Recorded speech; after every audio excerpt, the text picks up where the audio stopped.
गुरुर् ब्रह्मा गुरुर् विष्णु गुरुर्देवो महेश्वराय गुरुर् साक्षात परब्रह्म तस्मै श्री गुरुवे नमः। जब गुरु हमारे सामने हो तो एक शिष्य के लिए बड़ी चुनौती हो जाती है कि वो अपने शब्दों को अपने गुरु के सामने किस प्रकार से रखे जो उन्होंने हमें सिखाए हैं।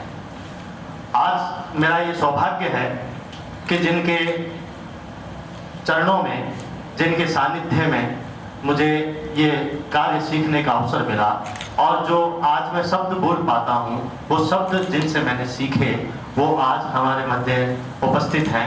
ये मेरे लिए बहुत गर्व और बहुत सौभाग्य की बात है। मैं पूरा महाविद्यालय परिवार और हमारे पूरे महाविद्यालय परिवार के जितने भी विद्यार्थी हैं उन सब की तरफ से जोरदार करतल ध्वनि से आपका स्वागत है। तालियां इतनी बजे कि सुखाड़िया विश्वविद्यालय के प्रांगण में ये आवाज पहुंचे कि एक सुखाड़िया विश्वविद्यालय का निकला हुआ बालक, एक हिंदी विभाग से निकला हुआ बालक आज किशनगंज में कहीं न कहीं अपने शब्दों के माध्यम से सुखाड़िया विश्वविद्यालय के द्वारों को बढ़ा रहा है। मुझे बहुत खुशी है मैम आपको सम्मुख पाकर। आपसे बहुत कुछ सीखा, जीवन में चलना क्या, बोलना क्या, अपनी बात को रखना क्या, सर के सामने हम कैसे खड़े रहेंगे, कैसे बात करेंगे, सहनशीलता हमारे अंदर कैसी होगी, हम किस प्रकार से अपने आप को प्रेजेंट कर पाएंगे, हम किस प्रकार से अपनी बात को रख पाएंगे, ये सब मैंने आपसे सीखा। और आपके साथ में जितने भी मेरे गुरुजन थे उन्होंने मुझे सिखाया। इसी के कारण आज मैं इन सारी बेटियों को कुछ पढ़ा पा रहा हूँ, कुछ सिखा पा रहा हूँ। आपके जितना तो नहीं, पर कोशिश पूरी यही कर रहा हूँ कि कहीं आपका सिखाया हुआ हर शब्द हमारे हर विद्यार्थी तक पहुँचे और मेरे वो विद्यार्थी बड़े खुश महसूस हो और अपने जीवन में अपने सपनों को साकार करें। मुझे हमेशा कहते हुए, समझाते हुए, भले ही प्रेम से मुझे डांटते हुए, पर मुझे हर पल कुछ न कुछ बिंदु जरूर सिखाते हैं हमारे महाविद्यालय के principal sir doctor Ravi Sharma sir, जो हमें हमेशा ये कहते हैं कि जो कार्य हो वो इतना उत्कृष्ट हो कि लगे कि हर बार कोई जो चीज थोड़ी सी भी कम रह गई है वो अगले कार्यक्रम में बढ़कर है। तो जोरदार करतल ध्वनियों से मैं सर का भी अभिवादन करता हूँ, अभिनंदन करता हूँ। आपकी सीख हमारे लिए हमेशा प्रेरणा है सर। आज हिंदी दिवस इस महाविद्यालय में मनाते हुए ये 8वां हिंदी दिवस है।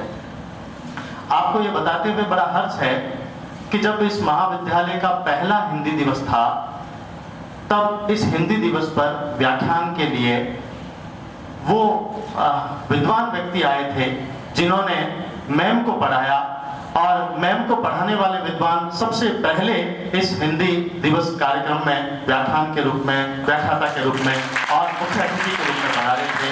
और आज 8वें इस हिंदी दिवस पर मैम हमारे बीच में मौजूद हैं। हम जोरदार करतल ध्वनियों से पुनः आपका स्वागत करते हैं। आज का ये हिंदी दिवस बहुत कुछ खूबियों को लेकर आया हुआ है। इन खूबियों में यह है कि आप इस हिंदी दिवस पर देख रहे होंगे कि एक विस्तार व्याख्यान जैसी बात लिखी हुई है। इसमें एक विषय है जिसका शीर्षक हमारी हिंदी भाषा एवं समस्त भाषाओं का शब्द समन्वय है। आप समझ रहे होंगे कि इसमें ऐसी क्या बात है इस विषय में जो विषय आज हम आप सबके सामने लेकर आए हैं। ये विषय आपने देखा होगा कि आप जब हमेशा घर से निकलते हैं तब हमेशा अपने माता पिता को ये कहते हैं कि मैं कॉलेज जा रही हूँ। आपको ये पता तो होना चाहिए कि ये कॉलेज जो शब्द है वो अंग्रेजी का शब्द है। तो हमारी हिंदी ने इस शब्द को आत्मसात किया, इस शब्द को हमारे साथ बिठाया और ट्रेन के इंजन की तरह वो दौड़ रही हैं और डिब्बों की तरह हर शब्द को साथ लिए हुए चल रही हैं। तो आप ये मान के चलिए कि ये जो शब्द समन्वय शीर्षक रखा गया है या विषय जो लिया गया है वो इसी बिंदु पर लिया गया है। आप जब भी अपनी पुस्तक को खोलेंगे और शब्द समन्वय या शब्द जो एक विषय है, एक टॉपिक है, उसको जब आप पढ़ेंगे तो आपको लगेगा कि उसमें तत्सम शब्द भी है, तद्भव भी है, देशज भी है, विदेशी भी है। ये तत्सम, तद्भव, देशज, विदेशी क्या है? ये वही शब्द हैं जो हमें समझने हैं। यानी हमको ये पता होना चाहिए कि तत्सम का मतलब हमारी हिंदी भाषा का उद्भव जो है वो संस्कृत से हुआ, और संस्कृत से उद्भव होने के पश्चात उस संस्कृत के जो शब्द हैं उनको हमने तत्सम कहा। तत्सम संस्कृत के शब्द, जैसे हम हमेशा ये कहते हैं मातृभाषा है हमारी ये, वो मातृ जो है वो संस्कृत में माता था, और हमने उसको हिंदी में मतलब माँ का वो अर्थ था और हमने हिंदी में उसको माता बना दिया। आप देखिए मातृ बोलने में थोड़ा सा हमें मतलब कठिन लगता है, थोड़ा सा हमें ऐसा लगता है कि कहीं न कहीं हम मुश्किल से बोल पा रहे हैं, तो इसको सरल हमने समय के साथ कर दिया और वो सरल शब्द जो बना वो माता बन गया। वो माता जैसे ही शब्द बना वो तद्भव हो गया, और तद्भव शब्द वही है जो तत्सम से सीधे बदल कर बनते हैं। फिर उसके बाद में देशज, आप हमेशा कुछ शब्दों का इस्तेमाल करते हैं, जैसे आपने एक शब्द सुना होगा कि बस खचाखच भरी है। ये खचाखच का कोई और छोर तो हमें इतना पता नहीं है कि खचाखच का मतलब क्या है। यानी आप विचार करिए कि बस खचाखच कैसे भरी है, पर हमने इस शब्द का इस्तेमाल कर दिया कि बस खचाखच भरी है। हम कभी कभी कह देते हैं कि हमारे पेट में गड़बड़ हो रही है। ये गड़ और बड़, अगर इसको हम देखें तो कहाँ तक ये बात जाती है, इसको भी हमें समझने की आवश्यकता है। तो ऐसे शब्द जो हमने हमारे आसपास के दायरे को लेकर गढ़ दिए वो शब्द देशज कहलाए। और जो मैंने आपको बात कही कि कॉलेज, वो कॉलेज जो है वो विदेशी शब्द है। तो विदेशी शब्दों में बहुत सारे शब्द हैं। आपने देखा हो कि सर्दी में हमेशा तिब्बतियन मार्केट लगता है, और उस मार्केट में हमारे यहाँ नेपाली लोग आते हैं, और जब वो नेपाली लोग आते हैं तो वो कोई न कोई शब्द यहाँ पर छोड़ जाते हैं, और वो शब्द हम धीरे धीरे उपयोग में लेना शुरू कर देते हैं। वो धीरे धीरे शब्द ऐसा फैल जाता है, जैसे आपके व्हाट्सएप फैक्ट्री में आपने देखा होगा कि पहले हम गुड नाइट GOODNIGHT लिखते थे, पर अब शायद मेरे हिसाब से इतना कौन लिखे, तो GDN लिख दिया तो आगे वाला समझ जाता है कि इसका मतलब गुड नाइट है। गुड मॉर्निंग का मतलब GDM लिख दिया तो गुड मॉर्निंग हो गया। कीप इट अप मतलब KPT लिख दिया तो व्यक्ति का लगता है कि कीप इट अप। ये जो शब्द धीरे धीरे हमारे बीच में आ रहे हैं, ये शब्द धीरे धीरे फैलेंगे, और एक समय ऐसा आएगा, जैसे कहते हैं ना कि एक समय बाद शायद महात्मा गांधी जी के बारे में ये कहेंगे कि हार्ड मांस का ऐसा पुतला था जिन्होंने देश को आजाद कराया। फिर आप लोग या आपके आने वाली जनरेशन ऐसा कहेगी कि कभी ऐसी हिंदी थी जिसमें ऐसा बोला जाता था, ऐसा लिखा जाता था, अब वो हिंदी नहीं रही। तो इसका कारण क्या है? इसका कारण है देशकाल परिस्थिति। जैसा देशकाल होता है उस तरीके से हम अपनी बात को रखते हैं, और वो बातें जब इस तरीके से आगे बढ़ती है तो भाषा का ये चरण चलता रहता है। आज का जो ये विस्तार व्याख्यान है, मैं गुरु के सामने इतना नहीं बोल सकता, और मेरे अंदर इतना साहस भी नहीं है कि मैं आगे कुछ बोलूं। मैं अपनी बात को यहीं पर रखता हूं, और मेरे हिंदी दिवस में जो इन बेटियों ने जो काम किया है, 10 तारीख को हमारा स्थापना दिवस था। 10 तारीख को हम लगभग 3 बजे स्थापना दिवस से फ्री हुए और फिर घर गए, और संडे आ गया, उसके बाद मंडे था, और आज बुधवार है। मतलब ये जो तैयारी मैम आप देख रहे हैं, ये हमारी इन बेटियों ने लगभग 10 घंटे की तैयारी में जितना भी किया है, चाहे बाहर मेन गेट पर आपको NCC के ये अनुशासित कैडेट मिले हो, या फिर आपको अंदर रंगोली दिखी हो, या फिर आप जब आए तो बच्चे तिलक कर रहे थे वो बच्चे हो, इन्होंने अपनी तैयारी को इतना व्यवस्थित तरीके से किया कि उन्होंने कुछ ही समय में ये कार्य कर लिया। और सबसे बड़ी बात तो मैम मैं आपको बताना चाहता हूँ कि मेरे विद्यार्थियों को मुझे कहने की आवश्यकता नहीं होती है। मैंने एक भी विद्यार्थी को ये नहीं कहा कि बेटा आपको हिंदी काट कर ऐसे चिपकाना है, या मतलब ये थर्माकोल यहाँ लगाना है, या फिर फूल यहाँ पर लगाना है।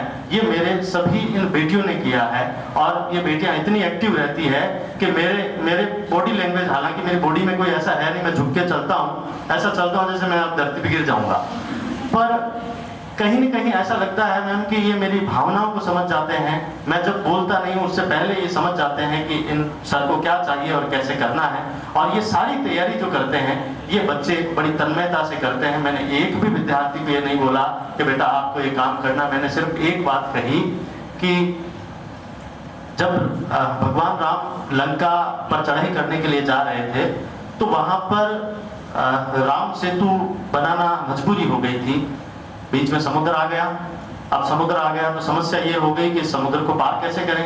भगवान राम को गुस्सा भी बहुत आया, समुद्र को सुखाने के लिए उन्होंने प्रयत्न भी कर लिए, पर समझाया गया और वो शांत हुए।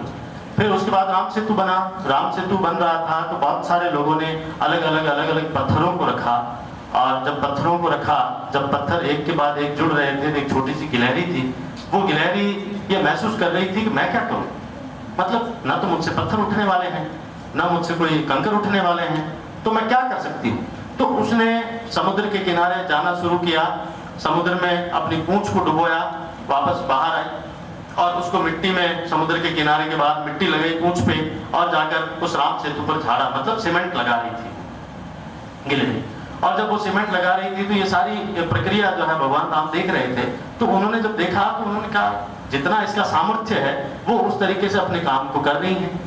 तो उनको बड़ा मतलब अंदर से बहुत अच्छा महसूस हुआ, और उनको लगा कि हमें हमेशा इस गिलहरी से भी एक सीख लेनी चाहिए कि जितना हमारा सामर्थ्य है, जितना हम किसी काम में अपना योगदान दे सकते हैं, उतना योगदान हमको देना चाहिए। तो मैं मेरे विद्यार्थियों को यही कहता रहता हूं कि हम में जितनी शक्ति है, जितना हम कर सकते हैं, एक लोटा उठाकर इधर रख दिया, वो पड़ा है, हमने रख दिया और हमारा काम हो गया, तो मतलब हम समझें कि हमने कुछ काम किया है। तो मेरे ये वो विद्यार्थी सारे ऐसे ही हैं जिनको कहने की आवश्यकता नहीं होती है, ये राम सेतु खुद बना देते हैं। भले ही इनके मन में कुछ विचार आए कि हमें बड़ा करना है, पर जब इनको लगता है कि नहीं मेरी शक्ति कम है, तो उस शक्ति का भी वो प्रयोग करते हैं। तो मैं सबसे ज्यादा प्रभावित मेरे इन विद्यार्थियों से हूँ, जिन्होंने कुछ न कुछ आपके दिए हुए शब्दों से मैंने इनको कुछ सिखाने का प्रयास किया, और इन्होंने ये सीखा और ये आगे बढ़ रहे हैं। और निश्चित तौर पर ये बेटियां एक दिन जरूर कुछ न कुछ नया करेंगी और अपनी मंजिल को प्राप्त करेंगी।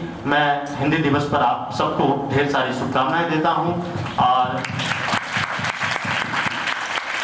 अपनी बात को यही समाप्त करता हूं। साथ ही मेरे सारे संकाय सदस्य जिन्होंने रात दिन मेहनत करके ये पूरा कार्य किया है, शैक्षणिक मेरे जितने भी साथी हैं, उन्होंने भी जो इस कार्य को सफल बनाने के लिए प्रयास किया है, मैं उनके लिए मतलब करबद्ध ईश्वर से कामना करता हूं कि उनका साथ, उनका सानिध्य मुझे हमेशा इस तरीके से मिलता रहे। मैं उनका भी आभार व्यक्त करता हूं, और मेरे सारे विद्यार्थियों का मैं आभार व्यक्त करता हूं। और मैं शब्दों में मुझसे बालक से कोई त्रुटि हो गई हो तो मैं माफी चाहता हूं। सर, आगे भी इस प्रकार से प्रयास अच्छे से अच्छा होता रहेगा। मैं इसी मंगल कामना के साथ मैं अपने शब्दों को विराम देता हूँ।